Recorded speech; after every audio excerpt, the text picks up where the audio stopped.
Oi, gente, tudo bem? Vamos falar sobre Silêncio, que é o terceiro livro da série Hush Hush, da Becca Fitzpatrick, que eu sigo tentando reler e uma decisão da qual eu estou me arrependendo diariamente, mas sigo tentando. Então, assim, vocês viram o último vídeo, vocês lembram que no final o Hank pega o Pat e a Nora. E nesse livro a gente começa com a Nora acordando no cemitério e quando ela volta para casa ela descobre que ela foi sequestrada e que ela ficou desaparecida por 3 meses. Porém, além dela não lembrar desses 3 meses, ela também perdeu a memória de tudo que aconteceu de 2 meses mais ou menos antes disso.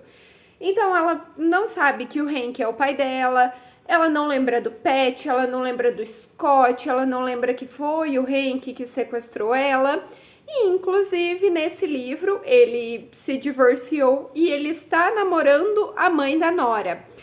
Então também tá usando a Marcy, que é a filha dele, a arqui-inimiga da Nora, enfim, para tentar pegar o colar de arcanjo do Pat, que ele acha que está com a Nora. E a Nora não entende, ela não sabe exatamente, porque ela não se lembra do Pat, ela não se lembra de nada do que aconteceu, não só durante o sequestro, mas do período antes. Só que assim, obviamente, apesar dela não se lembrar, essa garota encontra confusão em qualquer lugar, não tem lógica. E ela vê um grupo de anjos tentando forçar um Nephilim a prestar o juramento de lealdade, por causa daquela história de o Nephilim prestar o juramento, o anjo caído poder usar o corpo do Nephilim por 2 semanas por ano, num período de tempo, um feriado judaico, alguma coisa assim. Só que ela é salva por um cara super legal chamado Jev, que a gente sabe que é o Pat, mas do qual ela não se lembra, mas que ela sente que tem alguma coisa a ver com ela e tal. Um tempo depois, o Scott encontra a Nora, ela também não se lembra do Scott, e ele fala um pouco sobre tudo que aconteceu, ele fala sobre o Mão Negra, ele fala que ele descobriu que o Hank é o Mão Negra, e eles até tentam invadir um dos depósitos do Hank que o Scott estava observando e tal, só que eles quase são pegos e o Scott precisa se esconder por um tempo, porque o Mão Negra tá atrás dele, né? Só que, lembra do que eu falei sobre o problema? Então, a Nora acha que é uma ótima ideia ela invadir um depósito sozinha, porque ele não vai estar esperando. O Hank não vai estar esperando e ela descobre que esse depósito é um dormitório de uma parte do exército de Nephilims que o Hank está criando. Então ela quase é pega, mas novamente o Jev, ou Pat, ele encontra ela, ajuda ela a fugir e esconde ela. E nisso eles finalmente têm a conversa, ela descobre tudo que o Hank fez e tudo que o Pat fez para proteger ela. Porque assim, o Pat, ele até deixou o Hank arrancar as asas dele, e ele tá servindo de agente duplo e tal, porque ele queria proteger a Nora para impedir o Hank de matar a Nora, porque o plano do Hank era esse. Então, o Pat, ele fez de tudo para manter a Nora viva, e o Pat quem fez o Hank apagar esses 2 meses a mais da memória, porque ele achava que ele só causava confusão.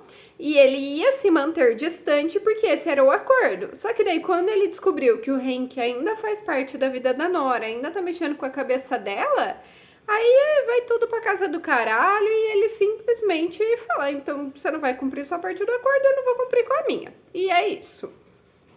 E assim, uma observação bem importante.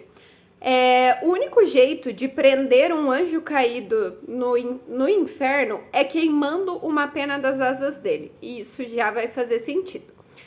Depois de todos os acontecimentos, a Nora vai ajudar o Scott, porque ele precisa fugir da cidade antes que o Hank pegue ele. Só que ela e o Scott são pegos pelos Nephilims do Hank.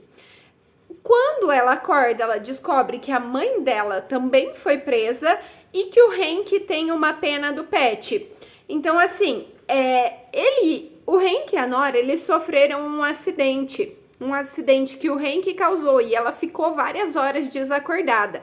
Nesse período que ela ficou desacordada, ele fez uma transfusão com ela do sangue dele. Então, se a Nora fizer um juramento perante céu e inferno, ela se tornará uma Nephilim sangue puro. E o Henk pegou todas essas informações e pessoas importantes para forçar a Nora a fazer esse juramento, porque ele tem certeza absoluta que ele vai morrer. E realmente, né? Enfim. Ele tem certeza absoluta que ele vai morrer, então ele quer forçar a Nora a se tornar uma Nephilim, a fazer esse juramento e a comandar o exército dele, tipo, continuar o que ele começou. Só que assim, ela faz o juramento, salva a mãe dela e tal, e ela vai encontrar o Pet, e ela descobre que o Pet, ele fez um acordo com os arcanjos, porque quando ela se sacrificou lá no primeiro livro, quem deveria ter morrido era o Henk, porque ele era o Nephilim mais direto na linhagem dela. Só que os arcanjos pensaram que o Henk era inofensivo e por isso eles manipularam a morte e quem morreu foi o Julius. Só que o Henk, ele não era inofensivo. O Henk, ele estava mais envolvido com as artes das trevas, que é uma magia do inferno, alguma coisa assim, isso não fica muito claro. Mas ele estava mais envolvido com essa magia do que o Julius. Então o Pet, ele faz um acordo com os arcanjos para que naquela noite ele possa matar o Henk para resolver esse problema. Só que a Nora, ela decide que ela não quer matar ele, que ela vai deixar ele preso, porque ele não pode morrer, mas ele também não vai poder sair de onde ele tá preso, e assim eles não vão ter essa morte nas costas deles. Só que o Henk ainda estava com a pena do Pet. Então, tipo, quando eles estão deixando o Henk, ele ameaça queimar a pena e eles acabam matando, a Nora acaba matando o Henk, perdão, por causa disso. Então agora ela vai ter que liderar o exército dos Nephilim, porque o Henk morreu realmente. Só que assim, tá tudo o caos e parte do acordo do Pet para eles poderem se livrar do Henk é que a Nora ia acabar com a guerra entre Nephilims e anjos caídos. Então assim, acaba com o Scott aparecendo na casa dela com outros Nephilims, deixando bem claro que alguém vai ter que fazer alguma coisa, porque os Nephilims querem essa guerra, o Henk realmente começou uma revolução, e se a Nora não ajudar eles, porque eles não querem mais ser vassalos dos anjos, se a Nora não ajudar eles, provavelmente eles vão se livrar da Nora. E acaba nisso. É isso, gente. Vou começar o quarto livro e vou dar as minhas opiniões finais sobre essa saga e sobre a experiência de reler essa saga quando eu terminar. Espero que vocês gostem e até mais.